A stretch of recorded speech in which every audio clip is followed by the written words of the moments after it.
Де жаңа жоқ. Мадина, әсеріңізді айтыңызшы сіз бірінші.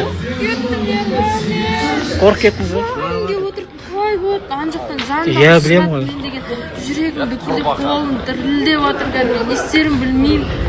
Бүйтіп кіріп келген кезде махау дедім. Ищат. Мадина менен сұрағысы келеді, мен түк айта алмай отыр. Қасымда қыздар жүр, мен кімнен сұраймын білмеймін, короче, ана жақта шықпасын деп жатырмын. Мен вообще бүйтіп басым уже солқылдап отыр. Аян сөйлесінші. Көрдіңіздер ма қандай жүрегі нәзік, шынымен маған жаны ашитын, көзімдегі жасы қорыққаннан шықты деп ойлаймын, мен уайымдағаннан шыққан шығар. Көрдіңіздер ма? Мен таңдауымнан қателескен жоқпын деп ойлаймын. Қанша адам бар, айтып жатқан неше түрлі нәрсе. Дәл осындай маған жаны аши алатын адамды таңдағаныма еш өкінбеймін. Және де кешірім сұраймын. Бұл күн баршаңызға. Мен үйге кіруді ойланып тұрмын. Қазір ғана шықтым үй жақтан. Сөйтсем зонтигімді ұмытып кетіп. Постоянно осы дала вроде бы жаңбыр жауып бастап жатыр. Мен зонтигімді ұмытып кеттім. Соң қайттан обратно кіруге еріндім да. Соң қойшы кете берейін дедім. Кете берейін дедім. Ладно. Бір жаңбырдың астында қалсам қалармын. Двор күшті болып тұрып, жаңбыр жауып. Погода. Ешқайқа шықпаймын. Бүгін домашний вайпмен үйде болам, балам қасында. Өзіміз деп па? Погода пасмурная. Как раз үйде жататын погода болып тұр да кәдімгідей. Тағы не едім? Продюсерім ертең келеді үйге. Бір күшті бір нәрсе жазамыз. Сценарийлар жазайық деп тұр. Короче, идея, күшті идеялар айтты кеше. Таңғы сағат 6-ға дейін отырған бұл, представляете, таңғы сағат 6-та мало үйге келіп ма. Ұйқым қанбай, жаңа обедке дейін ұйықтадым. Үстібейін есімді жинап жатырмын. Хорошего дня. Қалайсыздар құрметті оқырмандар, біз мынандай әдемі ЖК-ға келіп тұрмыз. Неге десеңіздер, бүгін Шапағат бауырымның жұмысын бақылаймыз, яғни Шапағаттың жігіттерінің жұмысын былайша айтқанда. Бүгін Алла қаласа сол мебельдің качествосын, сапасын барын тексеремін барып, қалай болады екен, жалпы қандай сапада жасайды, жалпы жұмыстың барысы қандай деген сияқты. Өйткені бізде бұйыртса маусым айында строительство басталады. Негізі бізде осы сәуірде басталу керек болған жұмыс. Бірақ енді өкінішке орай менің үйімде жасап жатқан жаңа Балқаш деген жігіттің денсаулығына байланысты өкінішке орай 2 айға кейінге шегердік. Бір жағынан кішкене ақша жинап алу керек болып тұр. Сол үшін ақшаны дайындап бірден тарс еткізіп жұмыс істеп, Алла қаласа 2 айдың ішінде үйге кіреміз деп тұр. Енді Балқаштың айтуы бойынша Алла бұйыртса, Алла сәтін салса, ол сәтке де сіздер куә боласыздар. Сол, біз бүгін сондай бір керемет кездесуге келіп қалдық. Қазір Алла қаласа сіздер де көресіздер.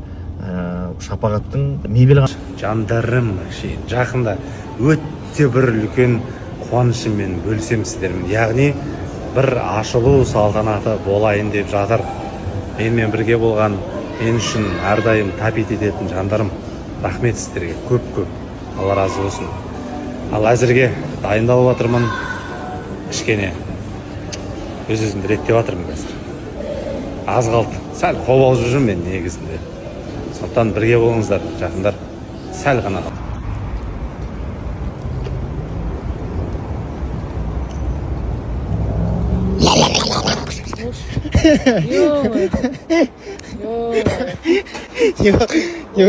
Не болды? Алқаш не? Ит деп ойламадың ма? Жоқ, бір алқаш деп ойлап қалдым ондай. А? Пранк істеп жатыр ма деп ойлап қалдым. Алқаш па? Алқаш пранк істей ма? Как ваши дела? Ибо жаңбырдың астында жүріп қалдым да. Шашым су, денем су болып, кроссовкам ішіне су кіріп кеткен, әскиім су. Енді білмеймін. Ертең бір нәрсе болып қалмаса болды енді, Құдай сақтасын.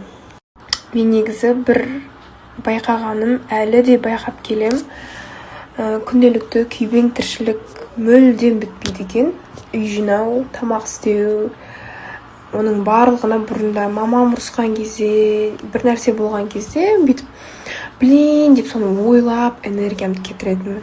Бірақ қазір менің түсінігім бойынша сенің халің, сенің состояниең ең маңызды құндылықтардың бірі болып қалады.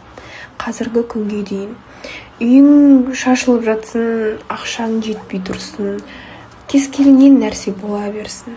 Главное сенің денсаулығың, сенің состояниең, сенде осы екі нәрсе жақсы болса, барлығын сен істеп тастайсың, барлығы жақсы болады. Және де болмай қалған тышқанның көтіндей проблемаларға қатты уақытыңды құртып, энергияңды құртып мүлдем керек емес екен. Дауысым сәл өзгеріп тұр, сосын біздің санамызға, миымызға өтірік цельдар беріп тастаймыз. Мынау жаңа киім киіпті, мына жерге барыпты, мен де көріп қалуым керек, мен де жеп қалуым керек деген секілді. Немесе машина алу керек, үй алу керек. Бірақ андай да, мейлі оның барлығын сен өзіңе, мына миыңа құйып қойдың.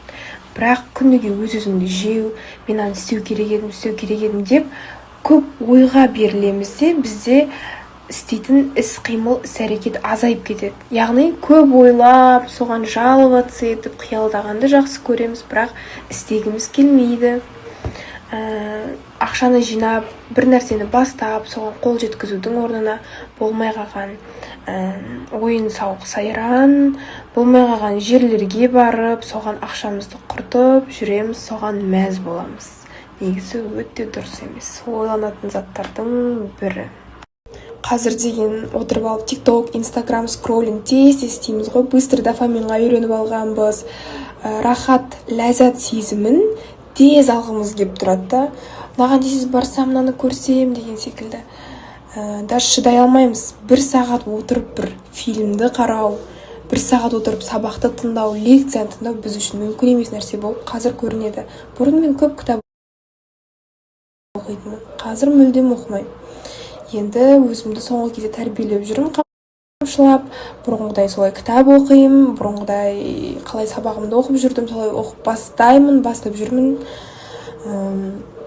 Негізі ата-анамыз бізді тәрбиелеп өсірді, әлі де тәрбиелеп келеді, бірақ білесіңдер ма, андай өзің өзгерем демесең, өз-өзіңді қамшылап тәрбиелемесең, ешкім сені өзгерте алмайды, ешкім сені тәрбиелей алмайды. Өз-өзіңе жаның шынымен де ашымаса, ешкімнің жаны